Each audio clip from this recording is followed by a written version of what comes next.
Welcome to Alternative Dog Moms Podcast. I'm Kimberly Gauthier, the creator of Keep the Tail Wagging. For the past 9 years, I've been blogging about raw feeding, pet wellness, and life as a crazy dog mom. I've seen massive improvements in my dog's health since I started raising my dogs naturally, and I'm passionate about sharing my experience to help other pet parents. I'm Erin Scott.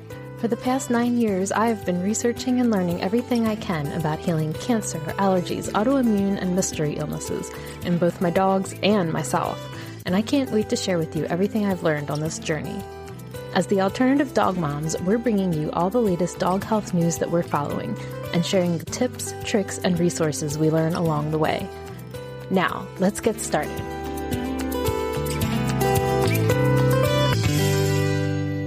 Hello, Kimberly. How are you? Hello, Erin. I'm doing pretty good. It's been 2 weeks since I lost my baby boy. Yeah. I have ups and downs. Mostly it's ups because although I wish he were still here, I wish he had been like a 15-year-old, and but I'm just being greedy. I think that, he's my success story. He's my evidence that, fresh food works. And so I can't be sad about that. So, but it's weird having 3 dogs. I mean, everything is just so easy with 3 dogs. I don't know if I said this on the last episode, but someone asked me if I planned on getting a 4th dog and I don't think I ever will again. I think 3 dogs, I can focus on them a lot easier. Like earlier today, I was outside with, Zoe playing with her because, the Jolly Pet ball is pretty awesome and she loves it. So I was playing with her and, yesterday I took Bella on a solo walk because I want to build her confidence. She's so used to going with the other dogs, but I wanted her to be able to be okay with going on her own. And she did. She went, jumped in the car and we had a great walk and she was so funny and cute. She wasn't really a fan of the dog park. We went inside and she's just sort of like, these dogs are just too excitable to me. But, all the humans love her because, she's so pretty. But otherwise it was just, it's just different. How are you? Oh, okay. We've had quite an interesting week. Tim came home from work last Thursday and he went to take Neno out for a walk. And when he went to come back outside, there was a female pit bull in our yard. Of course there was. And he put Neno back inside and came up to her with the leash. And she was very friendly and wiggly. And he walked around for a while and was like, does anybody recognize this dog? She had a collar on, but no tags or anything on it. And then he called me after his walk around and was panicking because he didn't know what else to do. And I actually, from my volunteer work, I actually have a microchip scanner at our house. And I was like, well, I'll scan her as soon as I get home, which I did. And she did have a chip that she came from a local shelter, and all the people had their information set to private. So I could only see like their first name and last initial. But it made me feel better that it was actually somebody's dog that got loose and not like somebody, dumped her somewhere or whatever. So she's very friendly. And we were kind of like, if she's not anybody's dog, she might be our dog. But she did end up, her mom was driving around frantically yelling and asking everybody if she saw a brown dog. And I guess Tim probably had her for about 2 hours total. And it turns out they had a young son and he hadn't latched the gate. And then there had been some miscommunication about the dog in the yard and they were leaving and things. So her name was Lizzie. And when her mom came in the yard, she yelled her name and Lizzie just went tearing across the yard like, there's my mom. And it was very adorable. That is the best. Oh, I love those stories. But we were so interested because Neno was so cool about it. Oh. And we never let them together. He was in the house the whole time and she was outside the whole time. But he wasn't freaking out or, going nuts. And usually if any dog walks by the house, he's going nuts. Mm-hmm. And so we were like, oh, that's really interesting. Like that he was so cool about it. Nice. So, of course, obviously, this has been a decision that Tim and I have been talking about a lot about bringing in a new dog. So, we actually decided to do an animal communicator session. And so, we actually worked with somebody who I had not worked with before. And that was really interesting because she told us something that a previous communicator had also told us right after Penny left us, which was that Neno would like a younger dog that's smaller than he is. And that was something that had previously we had heard. And then she said that it's okay if she's a little bossy, which was Penny and his dynamic sometimes. Penny would give him the business if he needed it. And she said he wasn't sure if he was quite ready yet, but maybe but soon. Mm-hmm. And that was just really interesting. And then when we were talking about losing Penny, he said that Penny was perfect. And I just like burst into tears because she really was. And that's the way it is. All dogs are. And their whole relationship was just so good. And it just sort of made Tim and I feel better that that's what we had been thinking, that he needed a dog that's like very confident on her own, and, won't like challenge, but also won't like resource guard and challenge him for things. Yeah. But so that was just really, really interesting. Oh, that's so nice. That's good news. So she had some other interesting things to say about Neno that we hadn't heard before that we're going to try with him. Obviously, I've shared he's kind of a really shy and fearful guy. He gets very stressed in the car. And she said that he really likes details and specifics so that he knows what to expect. Mm-hmm. So he wants to know how long we're going to be in the car, where we're going, what is the itinerary, how long are we going to be at each place, when are we coming home? Like, he wants to know all of these things, and that it's an emotional upsetting of him that then kind of makes him feel not good, because we've always wondered, does he get car sick? And she was kind of like, no, he doesn't get car sick. He's just so anxious that he makes himself feel bad, mm-hmm. that it's not like the car sick first, it's the emotional first. And just that he's always concerned that he's going to be left somewhere. And even though he knows we love him, like that's just this deep-seated fear in him that he gets so upset. So anyway, that was just really interesting. So we're going to try being more detailed and clear with him about things in the future moving forward. You telling me that reminded me of something that I haven't thought of in years. When Rodrigo and Sydney were about, I would say they're about 1.5 to 2 years old. It was before we got a third dog. We were still 2 dogs. Johan and I went on a trip with them.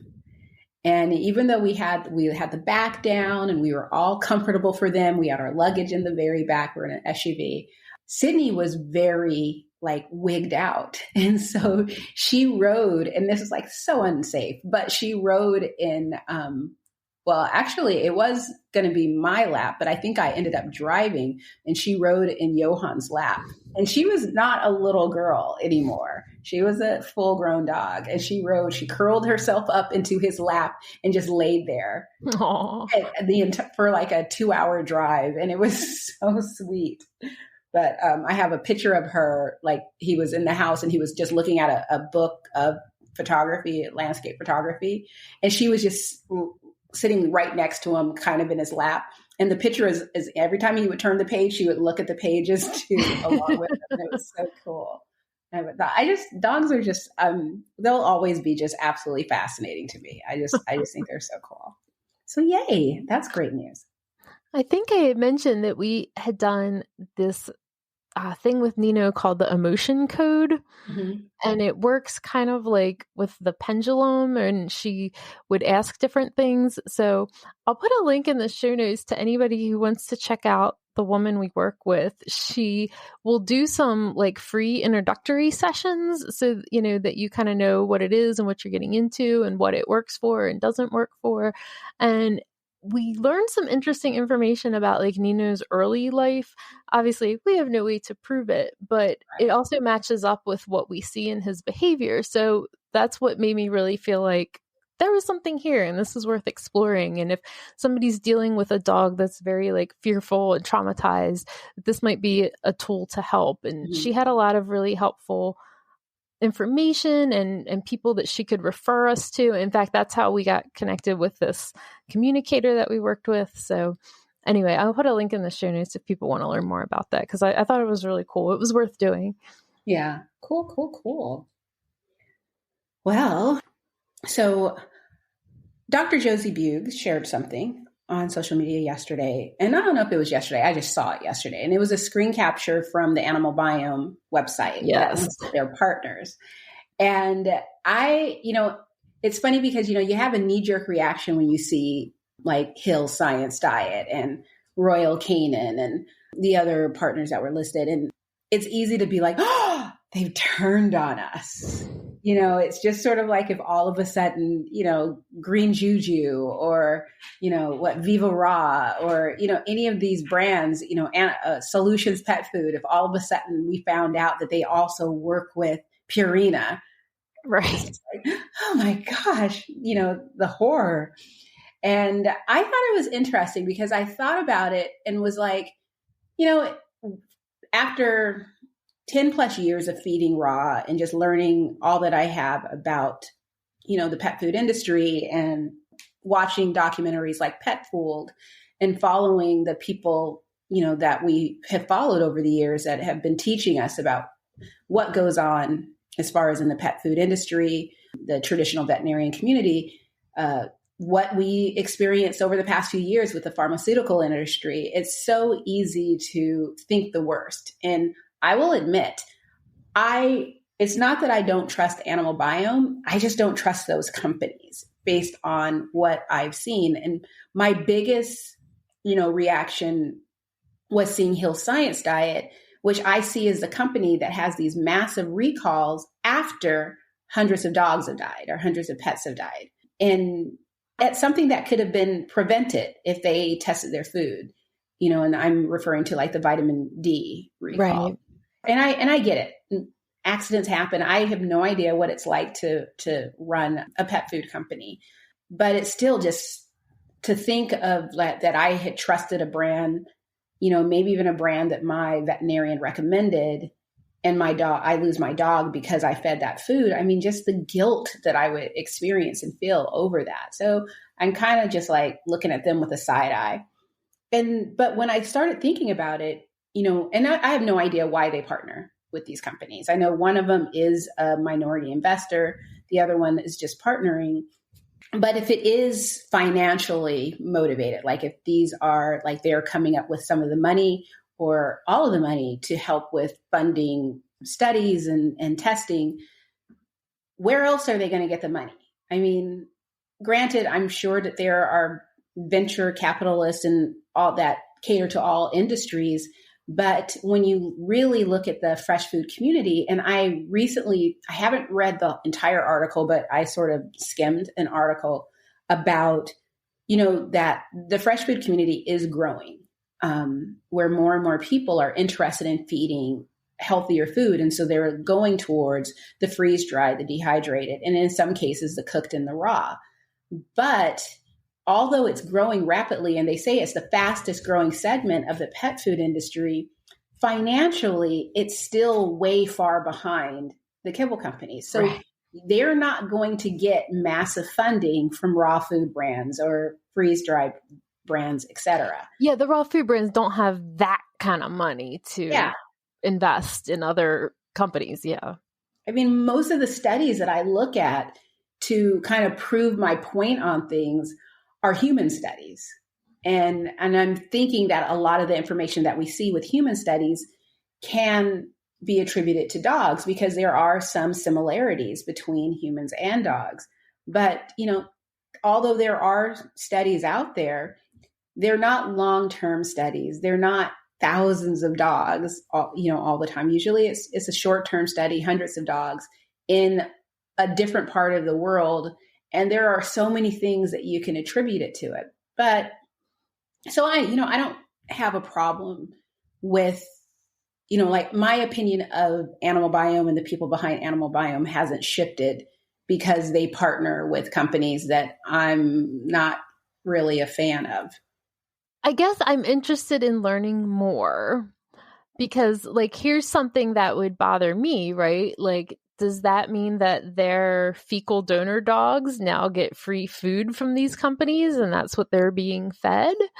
Because I wouldn't want to give my dog poo from a Hills Diet dog, you know? And they do sell a raw option also. And also, I just want to mention, and we can put a link in the show notes, that you can also always get poo from Dr. Margot Roman, but your vet would have to get it rather than you getting it. But at least if you're working with your vet on something and you have concerns, that there are other healthy poop options out there. But if it's just that these companies are funding studies for them, I wouldn't have a problem with that. And we need money to fund, to learn things. Gotta come from somewhere. And I actually expect it. I should say, for years, I've been waiting for one of these big companies to come out with a raw. Not that I'm going to buy it, but I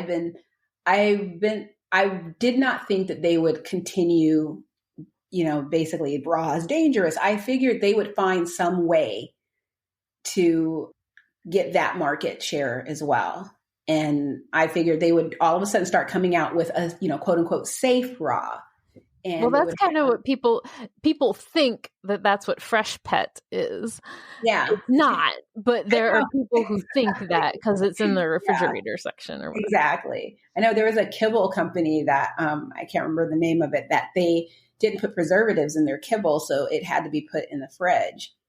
And they called themselves Raw. And the owner of the company actually even emailed me to educate me about their food, which one of the first few ingredients, top 3 was basically the crumbs from bread and donuts and things like that. And I, that was a very quick conversation because once he realized that, I was like, dude, I'm a raw feeder. And I just started saying, I would never feed this to my dog. And what about this? And and explaining, this is how I envision raw. And this is what the raw community believes. This is what your food does. And it's like the complete opposite of what we believe in. So no, it is not raw. It's just doesn't have preservatives. So you have to put it in the fridge. But a lot of people do. That the reason why I found out about the food was because someone I knew sent it to me saying that they were going to start feeding their dogs raw and they were going to do this food. And it's like, that's not raw, but okay, good for you. But, I don't know. I wonder where it's going to go because it can go many ways, but in my thought, it is, getting the information out there and maybe that'll inspire these companies to make something that better promotes a healthy gut microbiome.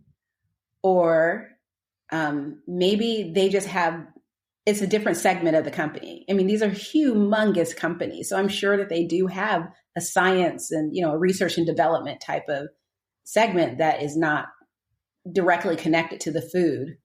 And that's where they're pulling all the information for. I don't trust Mars Candy Bar Company to put anything out that's going to be actually healthy for any type of being. I know. And so, but I think mostly I'm excited for the potential of Animal Biome being able to produce more accurate and thoughtful information to help us better understand, the microbiome, at least, Yeah, for their company, I'm sure that it's great, but I can understand how people who so go out of their way to make all of these super healthy decisions for their dog and are to the point where they're, out in the yard picking up poop and mailing it across the country to get information about reports. And we're, giving our dogs these little poop pills and wrapping them in cheese. And it feels like betraying to see that the enemy is now somehow involved. And I guess, and maybe we can reach out to Dr. Holly and ask her to come on and say, hey, what is all this? Because we want to be supportive of what's going on. But it's scary to all of the people who have been, proselytizing and word of mouth about your product to see this. Yeah, it is. I do think that there has been a shakiness of the trust in the company based on the comments that I've read, where people are like, I've lost respect, and I expected that. I mean, anyone that's going to, if someone were to come out and say, hey, like once years ago, probably a handful of years ago, someone contacted me and asked me, what food do I recommend? And I asked, are you willing to feed kibble or freeze dried or anything? They weren't willing to do any of that. They just wanted to, I said kibble, raw or freeze dried. They wanted to stick with kibble. Their dog had heart disease. And I don't know if you can hear my cat. He's just he's harassing the dogs, and that's his new thing now. But yeah, so she said no, she wanted to feed kibble because her dog had heart disease. And this was like when the DCM stuff had died down. I just remembered well, everyone seems to be a big fan of Purina Pro Plan. And so run that by your vet and see if that works. She contacted me a few weeks later, and her dog was able to reduce the amount of medication that they were giving him and was doing a lot better. And so that's what they were feeding their dogs. Now, if I were to just start going around saying, hey, I'm going to start recommending Purina Pro Plan, tons of people would be like, okay, yeah, I don't know what happened to Kimberly, but she's apparently high and I no longer follow her because I'm pro raw. So I completely understand the feeling of kind of just, questioning the motives and, what's going on. But I also, since I don't know the behind the scenes. Yeah, I mean, that's why I guess I'm surprised. I mean, unless other people have more information than what I've seen and than what I do, I don't understand how at this point you could have enough information to be like, oh, I've lost respect for them. Yeah. Because I don't know anyway what that involvement means. Yeah. And, at the end of the day, I mean, they're still a company. They need to make money. They need to expand if they want to be able to do more things. I mean, yeah. And I also wonder, like how much those tests, like with Innovative Pet Labs, which is not the same as Animal Biome, but they're similar. When they first came out, their tests were insanely expensive. I mean, and granted, for what they do and, the science and the labs and stuff, it was in line because, they're trying to recover their cost and make a profit. And they had to do some stuff to get the price down to a point where people would be willing to spend the money on it. Spending several $100s on a test when you're not really sure what you're going to get back and if it's even going to be useful. And also kind of like the fear, which is a fear of mine with a lot of these testing companies, is, are you just going to give me results that say, use this supplement? Right. That I make. Yeah, exactly. I know. Good, lucky you. We have the supplement just that your dog needs. That's, a concern that I've always had. And one thing I appreciated about Animal Biome is that I never felt pressured. Like, if you don't use these supplements, your dog is toast. It was an option, but it wasn't something that I had to do. And they would be willing to talk to me about other supplements that I wanted to use if I didn't want to go with theirs. I also worked with a holistic veterinarian, so I trusted her. And she told me what she wanted me to do after she looked at the reports. And that's the path that we went on. And I just appreciated that they did have a good relationship with holistic veterinarians in the area. And so I'm not willing to be like, no, I'm not going to deal with them anymore. Royal Canin. But it'll be interesting to see. Because I think that now that this is out there, not that necessarily that they were hiding it, but since it's out there and people are talking about it, it'll be interesting to see if they address it and what it all means. Because as I already said, I have no idea what it is to run a company like that And I don't know the different arms of these other companies.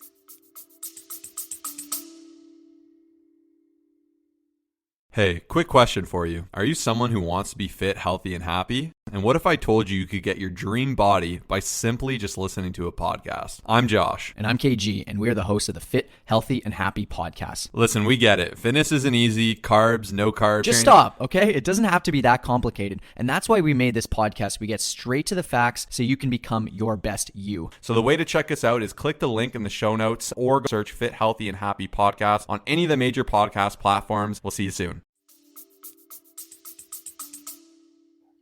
Right. Yeah, I think that's how I feel too. I would need more information to make any kind of decision. And I don't want to see the company be getting bashed online by people who don't have enough information yet. And I know, and it's like, and I will admit, I have been guilty of doing that in the past. You know, when you're new to, I shouldn't say you, me, when I was new to raw feeding, I mean, you get so passionate about it, and you're in this, bubble, and it's so easy to forget that not everything is black and white. And so I have learned to try and take a step back and look at things from various sides, and still not really make a solid decision. Most of the time when I do that, I'm just sort of like, well, hopefully it works out. Hopefully it'll be fine. I don't plan, like, I would not take my business away from a company unless I had evidence that they were no longer in line with what I was trying to do with my dogs. Like, similar to like what you said about the poop pills. Like, if they stopped offering the raw poop pills, then I just wouldn't buy their poop pills anymore, because I'd question what are the dogs eating that, and what are we doing here? But luckily there's alternatives. There's Adored Beast Phytoflora. And like you said, there's, Dr. Roman, who offers poop transplants, and isn't it from her own dogs? Yeah, you can do pills from her. You can do pellets. You can get you can get poop in any kind of form you could possibly imagine. Yeah. So, I mean, there you go. I mean, so it's not the end of the world, folks. So I had meant to bring this up a couple weeks ago. Angela Ardolino's podcast, Your Natural Dog, she had Dr. Margot Roman on as a guest recently. And everybody should just go listen to that episode, because it was just fascinating. I love talking about ozone. They talk so much about the poop. It was such a great conversation. So I'll make sure I have a link in the show notes for everyone. Everyone has to listen to that episode. Yeah, that'll be that's another thing about, now that Rodrigo's no longer with us, like, I don't have Sydney, I don't have Rigo, I don't have Scout. Sydney was always healthy, but Scout, I was diving into cancer. With Rodrigo, it was more about, gut health and longevity. It's strange to me not to have a motivation to research something. I mean, I still am doing research and learning things, but I just feel kind of adrift, where I feel out of the loop. And okay, so I have something. Okay. So I get a lot of questions from people who want to know if I'm going to start offering consultations. And in fact, I got an email today from someone who's starting raw, and they want me to basically consult them through the process and I don't mind telling people, like, if you want to start raw, I tell them what I would do.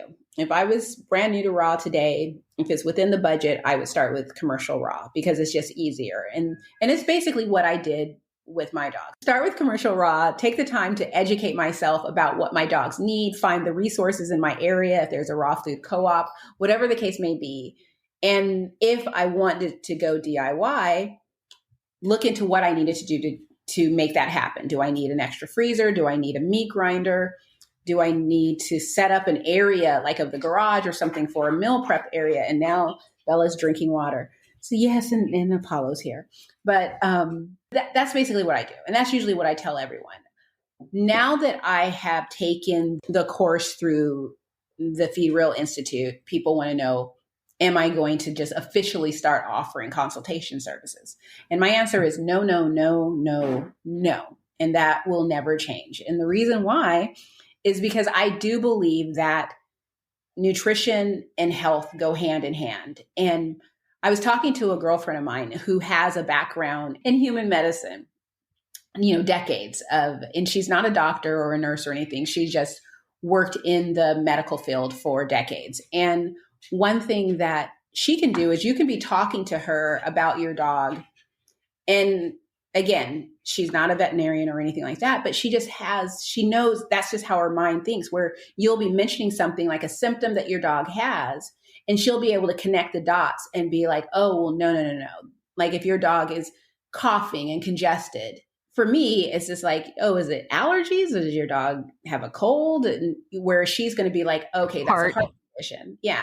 And so I'll take someone down a path that is incorrect, whereas she can narrow in. And it's not that she doesn't offer consultation services, but knowing her has shown me that, wow, she really knows her stuff and she's quick on it. And I completely do not, nor do I plan on learning it. I mean, I enjoy learning things over time, but I'm not going to go out of my way to gain that knowledge and experience. So I feel like if I were to offer consultation services, I could potentially do more harm than good if I gave someone really bad information based on, my lack of knowledge. Some people who offer the services have done, they're not just doing a feed rule course. They've done a lot of other, education also. Before we started recording, we spoke about this person, and I just want to give her a shout out. Dolce's Legacy, and we both follow Bronwyn. And I love Bronwyn's name because I think it's the Real Housewives of Orange County had a housewife that was named Bronwyn, I think. Oh. I think. So I'm looking at her website, and this is what she has. And so this is why there's, to me, a difference between what she does give people consultations. And it's like really fascinating following her. But she went to the Academy of Natural Health Sciences and acquired 500 hours in nutrition for feline and canine health, 100 hours in herbalisms, 100 hours in homeopathy. She has 4-year bachelor's of science for animal health. I mean, she is knowledgeable. So she not only has the experience, but she has the education behind that. Right. While the Feed Real course was stupendous, and I really enjoyed taking it, and I learned so much from it. And what I'm learning, or what I learned, has helped to, in my opinion, to add more depth to my website. And that's the reason why I took it. I do not think it has prepared me to offer consultation services. I think that someone else who has a medical background or plans to, like a veterinarian or even a human doctor or a nurse, or someone who plans on becoming a vet tech or is a vet tech, but someone who is in that world, I think they would be in a really good position to offer consultation services. I'm an accountant, so that's all I got. And so I would be worried about. I have this fear of, and I don't know how legit it is, but the idea of practicing medicine without a license, and how does my state look at something like this? And I've looked into it to find out, could I be insured for what I'm doing? And it's too new of an industry. And so I spoke with an insurance company that specializes in insurance for the pet industry. And he was just like, yeah, it wouldn't fall under anything. I mean, they have insurance for dog walkers and pet sitters and, but nothing for canine nutritionists. So, and I don't know if it wouldn't have to be malpractice insurance, if it would just fall under my homeowner's insurance. I have no idea. Yeah, I mean, there's definitely a lot to consider before entering into that as a business venture. Yeah, and I never even thought of it, but someone, when I was taking the course, or I think after I passed the course, I did an announcement, and someone, I think her name is Jeanette or Jean, but I think it's Jeanette, had left a really just compelling comment. And it was just simply, do any of you guys have insurance? Are you protected? If something goes wrong, if you give someone bad advice, are you protected? And I was just like, I mean, I'm not worried about it because I don't plan on giving anyone advice, but that's such an important question. And so I'm waiting to see. I suspect that the industry will change. I think that like the Feed Real Institute, as they expand, they plan on creating a directory so people can connect and network with each other. You can find a nutritionist, but I also think that, maybe they will be able to put out the resources where it's like, this is how to get a business license or become incorporated or whatever the case may be. I think that that's something that they could probably help people for people who are interested. And if you're a Feed Real Wellness member, you can have a consultation with their staff nutritionist, I think once a month. Yes. A free one once a month. Yeah. Yeah. It's just like, I don't mind help. I don't mind the abstract. I just am too afraid of doing specific. And I know tons of people who just help people out. And I think it's awesome. So Dolce's Legacy and Scott J. Marshall of Raw Feeding 101, just those are the people.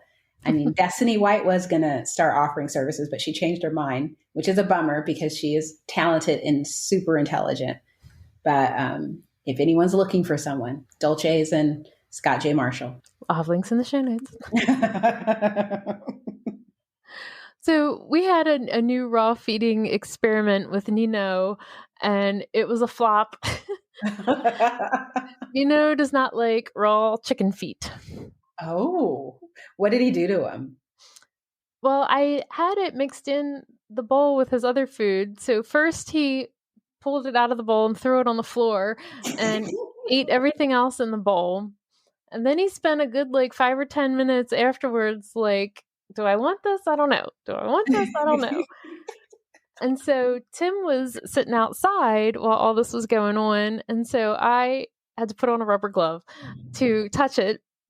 And I took the foot outside and I acted like I was playing with him and trying to get him to chase it.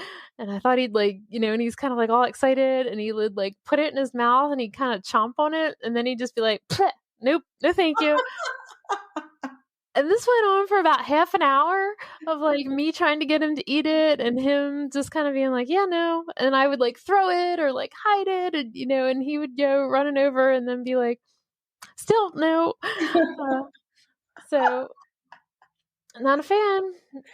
He's eaten them before when they were the air dried ones from Real Dog Box, but this was actually kind of a raw one that had just been defrosted. Not a fan. Yeah. Because I remember when I first started feeding whole fish, I bought a 50-pound box of sardines.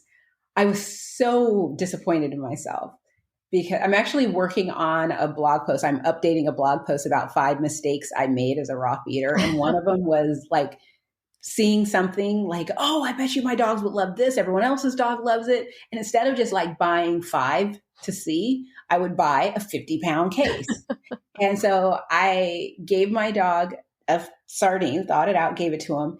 And he was just like, yeah, I don't know what you want me to do with it. All of them were just looking at me like, yeah. And so I went to the store and bought, is it pairing? Or I don't know. I don't know fish terms, so forgive me, everyone.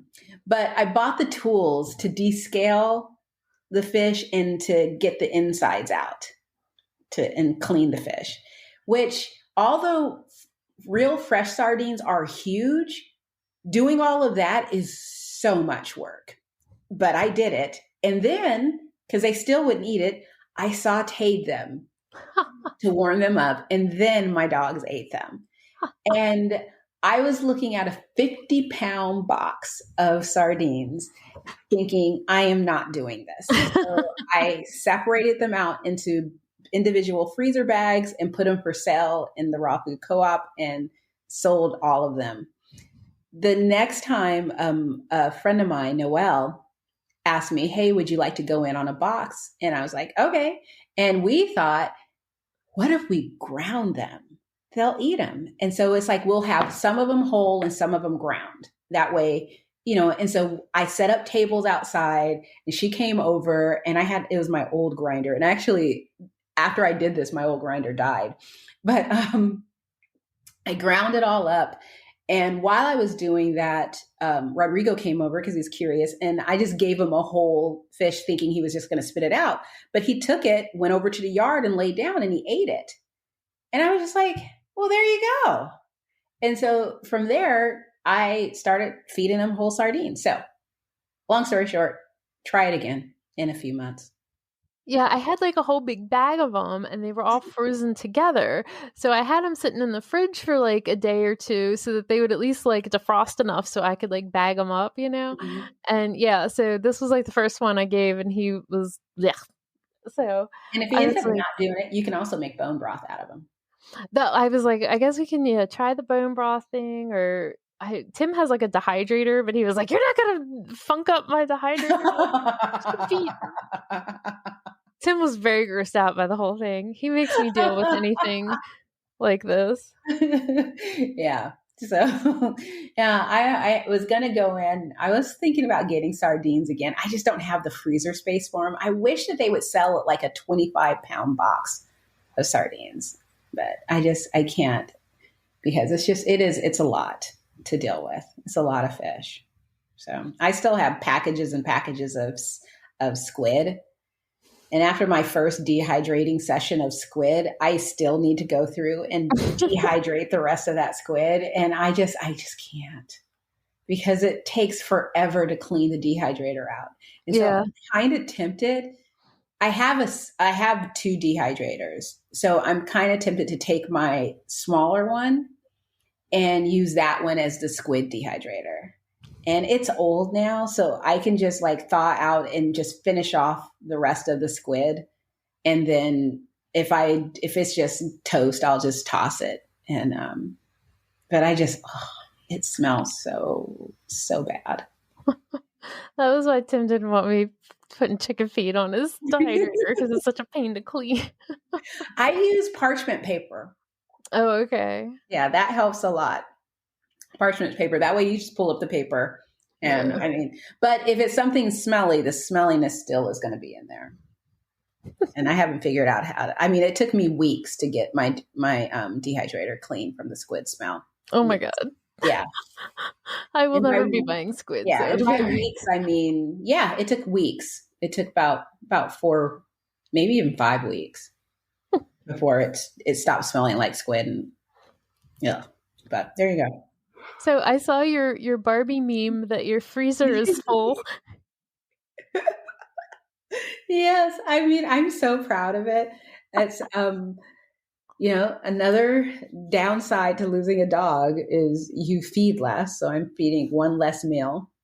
And I still have a case of Farmer's Dog because I had just bought one right before he passed, but I'm feeding one less meal to dogs. And so I have a freezer full of food. The other thing is that all of my dogs kind of ate based on Rodrigo's diet. And now they can eat anything because none of my dogs have food sensitivities. It was always Rodrigo. So that's kind of something that I'm hesitant to buy anything because I'm just terrified that, again, I'll buy a 50-pound case of something and then it'll turn out that, oh, Bella can't eat this. So I think I'm going to still continue with the sources that I have because I just haven't had any issues with it. No need to rock the boat. We're good to go and stick with that. So, but yeah, it's nice. I missed out on a really cool deal because a friend of mine had a beef and he was grass-fed beef and he was selling it for $1 a pound. Wow. And yeah. My friend was like, I tagged you. And I'm like, I didn't see any tags. What are you talking about? And then I was just kind of like, maybe there was a misunderstanding because he has my phone number and he would have and he knows I feed raw and he would have just texted me and said, Kimberly, do you want this? And I would have been like, yes, I do. Here's all my money and taken it. But he did get me a ton of beef organs and I'm going to be getting more beef organs, I think, in the next couple months or so. So I'm fine. My freezer's full. It's so hard because if someone offers you something, it's so hard to say no because I'm always worried about like, what if I lose all my sources, or what if this happens? What if I forget to order something and I have to wait? Because some of our orders through the co-op of the things that I order, it's not a monthly order. It's like every 3 months. And so it's like, there's one thing that I ordered a case of guinea hen and a case of duck. And I brought that home and made raw meals out of that. But I won't be able to get those for another few months. And I'm just sitting here like, even though I haven't even touched that food yet, it's like that food is not ready to be added to the rotation yet. I'm still like anxious about the fact that what if I'm never able to get duck again? Because I lost my quail source. Yeah. So that's, raw feeder problems. So I will say Neno has been eating goat for the first time. Wow. Where did you get it? Are you getting it from? So one of our listeners had given me a bunch of food that didn't work out for her dog, and goat was one of the proteins. And so he's been eating that for like the last week or two. And he likes it? Yeah, he didn't have a problem with that. But it is ground, so it looks like his other food. Like, I'm kind of weird about food textures, and so Tim was like, "You putting this weird rubbery foot in the middle of his food?" Like, yeah, I would love to feed goat. I mean, I plan on ordering. I ordered some lamb, not meat but organs, for the winter because it's a hot protein. So I ordered that, and that's coming. Or I don't know if it's coming soon. The bill is coming due soon tomorrow. But I ordered some lamb organs. But I would love to get some goat. I think the last time I had goat was from BJ's Raw. They were kind enough to send me some. But I know that I think Raw Paws Pet Food has goat, but it doesn't really make a whole lot of sense for me to order it. So. There's a couple of brands out there that do it. I don't know that I would ever go seeking it out, but since I had it, I was like, hey, let's see what happens. It's always fun just to find another protein. I think that's another mistake that I've made, is just constantly searching for new proteins to feed my dog or dogs. And when it's just not necessary. I mean, it's fun, but it's just not necessary. I mean, it's okay if, it's like your situation. If someone gives it to me, then yay.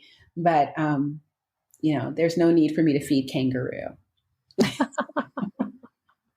My dogs will be fine. So, it is what it is. Oh, so I wrote an article, but I heard from my co-op the other day because someone sent them an email about the dangers of feeding raw fish to dogs.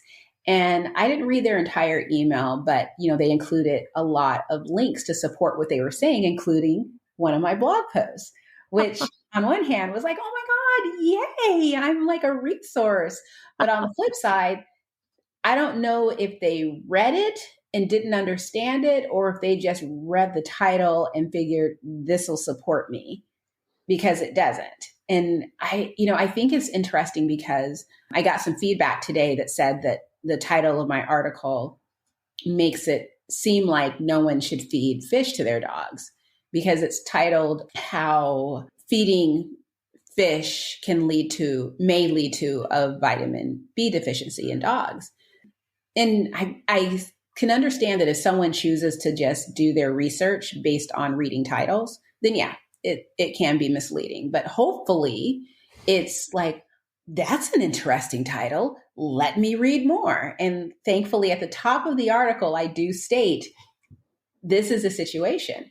But one thing that was interesting when I was writing that article, and it's been around for a bit, I wrote it earlier this year.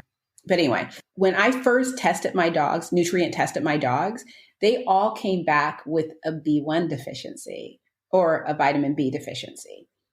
And I wonder now if it's because I used to mix the fish into the grind sometimes, and then, I store it in the freezer. And so something could be in the freezer from anywhere from 1 month to 3 months, depending upon how much food I have. But I did that to save time. And one really big thing that I would do was thaw the Answers fermented fish stock and just pour it into my grinds and then freeze it. And I believe that I know it's made with I thought it was fermented sardines and cod livers, but maybe it's just cod liver. I can't remember. But yeah, I wonder if I inadvertently caused a vitamin B deficiency because I didn't know about thiaminase. So, anyway. And that was, I think you learned that from the Real Dog course, right? Yeah, I did. I learned it from there and also from the first course, not the second one. The second one mentions it too, but the first course mentioned it. And at the time that I was taking that, I also remember I had that heartbeat community. Mm-hmm. Someone brought it up there too. And that was like, just, I love those type of little factoids where you're like, what? What's thiaminase? And so I just wanted to bring that up quickly just to say it is perfectly fine to feed fish to your dogs. If you don't want to feed it raw, you can cook it because there are some fish that I will not feed raw to my dogs.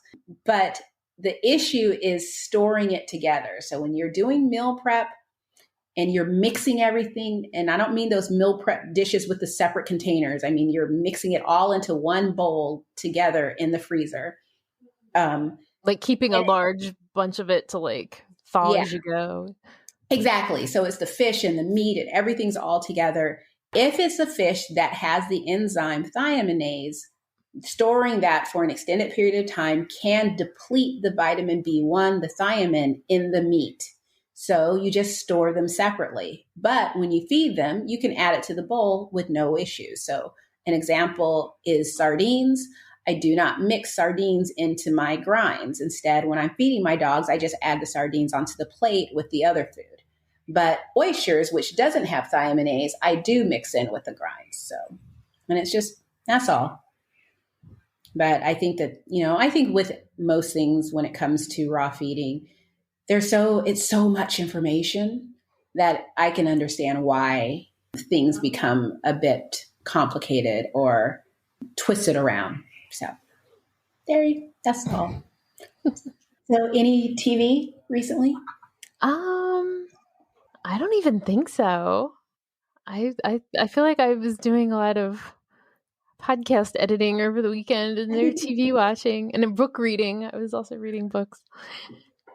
Well, season 5 of Glow Up is now available on Netflix, so I'm watching that. What's that? It's a makeup competition show.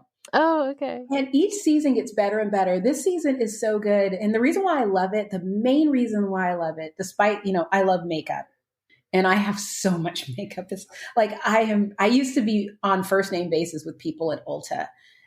I stopped shopping at Ulta during the pandemic because it wasn't fun anymore because we had to wear a mask. And I quit wearing makeup so much because, I'm wasting it on masks. Ulta and Sephora, like, I honestly don't think I've ever been in either one of them. And they cause me so much anxiety. And it's like, like I've walked by them and there's a lot going on in there and it's very bright and it's like sensory overload. And I'm always just like, I'm not that girl. I love it so much. I have so much fun putting on makeup. But they take it to like the nth degree because they're professionals and they're these young people who just love makeup and the things that they can do. It's not just, eyeshadow and stuff. Like they do a whole face. Yeah, you can look like a whole different person. Yes. And they'll put on prosthetics and you're looking at this like it is so fascinating and creative and I just love it. Like they'll tell, they'll be like, we need to tell us a story about blank, and they'll do it with makeup on a model. All of it is just fascinating. So, but what I love most about the show is that there's no animosity. Like they don't pit the contestants against each other. They're constantly supporting each other, loving each other, hugging each other. Sometimes if there's like a group thing, their styles might not gel well, but they're still so very like, hey, we're in this together. And this is, and I just love that. And so, yeah, I get it. Sometimes I get Johan to watch an episode with me and he's just sort of like, wow.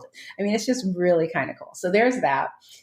And I watched, I've been watching the Justice League recently.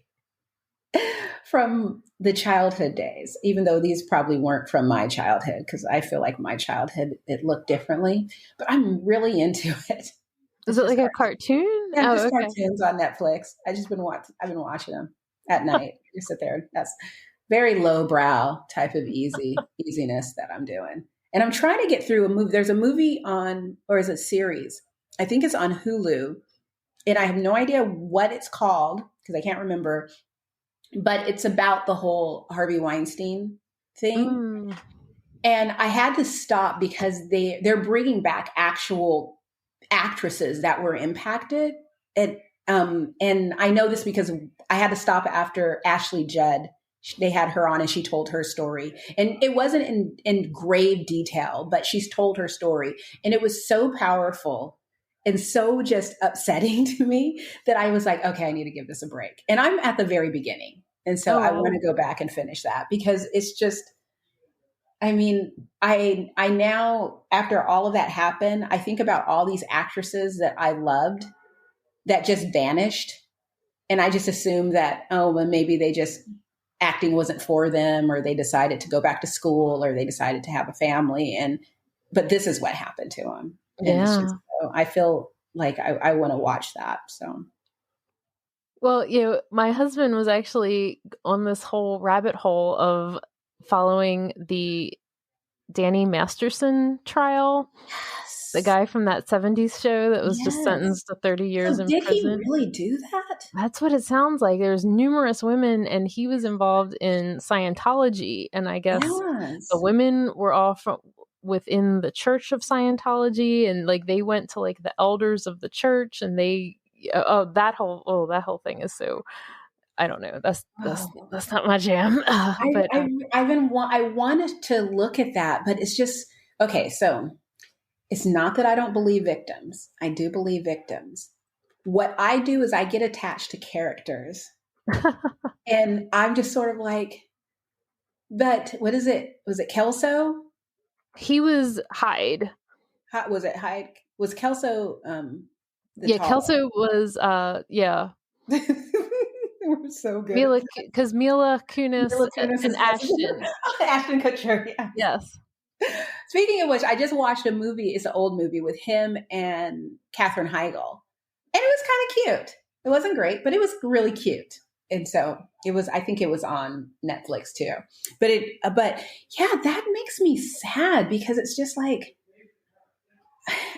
I mean, obviously, there's a power dynamic and that's what's going on. But it just makes me sad that people, I mean, damn, if I found out that like Patrick Dempsey or Robert Downey Jr., like these actors that I enjoy and grew up with were these monsters, it just drives me bonkers that there's this world where these things happen. And while I'm grateful that people are being held accountable, I think the thing that makes me so sad is the questioning of it, because I have seen like YouTube video. That's why I haven't really gotten into it, because I've seen YouTube videos of like where the title is that he was convicted with no real evidence, or that, is he really guilty? Like people are still questioning it. And it's just sort of like, it's too much. But HBO Max has a series that I couldn't finish because it is so dark. It will make your eyeballs melt out of your face like Indiana Jones. That's like so dramatic. I love that. Armie Hammer, I think his name is. Oh, you know what I'm talking about? Yes. That actor and his family. And apparently he is dark and his family is dark. And I was watching it and I couldn't watch it anymore because it's truly like, I don't know if you call it a documentary or docuseries, but it was like a horror for me. I couldn't watch it. It was too much. I didn't know there was a show, but I remember reading about some of that. Yeah, I didn't know. I didn't know what it was about. So another show I want to mention is going back probably 5 or 6 years ago. There was a series called The Arrangement, and people wondered and speculated if it was about like Katie Holmes and Tom Cruise, because it was basically like this big star actor, and he was involved in a weird cult-like church. It wasn't called Scientology in the show, but that's the inferences that you get. And he's kind of like scouting out a woman that's gonna like be his like girlfriend or wife, and like they have to put on this perfect image, and then but it's like super dark behind the scenes, and it was so anyway. That one I remember I watched the first season. I think there was a second season, and I don't think I ever saw the second season, but I remember the first season. I was just like, two whoa. Two seasons. But yeah, Tim and I are planning our next binge. So we have never watched Always Sunny in Philadelphia, and we always intended to, and then somehow there's like all these seasons and we never got around to it. So we've been looking for something new to binge. I think we realized we never finished Lucifer, and so we had to finish that, and then we're going to start Always Sunny in Philadelphia whenever we don't have something else to watch. I don't remember how I know. Oh, I stopped watching Lucifer. I stopped watching it, and I think in the last season I was watching it, but then it just went in a direction that I was just like, eh. Yeah, I think that's what happened to us. But we were like, we watched the whole thing. We gotta finish it. I really should get back into it and just wrap it up. I mean, but Lucifer is such a good show. So entertaining, especially the first season. I just thought it was so entertaining. I thought it was. I loved his character. He was perfect for that. Yeah, exactly. And I wonder where he is now. Like, I started watching True Blood again. Oh, that's a good one. And I wonder if some of these characters become so iconic that they just can't really be cast in anything. Because before Lucifer, he was in a different show that I somehow came across where it was only one season, I think. And then it got canceled. And I honestly don't know. I feel like he was a doctor and he did house calls and, he was kind of shady. But he's just like a fun character to watch. I love it when they brought in his twin brother on Lucifer. And there's one episode where I can't remember the name of the band, but they played the song, Believer. Oh, Imagine Dragons? Yes. And so they're standing there, but they keep stopping the song because they keep saying stuff. And I don't know why, but it was funny. Just little things like that are funny. I love the dynamics of all the people. I love it when God comes down and he's like, I don't want to do this anymore. I'm retiring. I just thought it was, a clever show. I love the fact that they have a consultant just randomly and the police people are perfectly okay with this. I know, it's like so unrealistic, but like they just embraced it. I really got a kick out of it. I think I'm going to watch that again. But I mean, it's a really good show. I don't know if I told you, but I ended up buying Fringe. Oh, did you? Yeah, the entire series. I found it on a really good deal. Nice. And so I got it from like a bookstore on the East Coast. Nice. So, okay. All right, everybody. We'll be back next week. Talk to you later.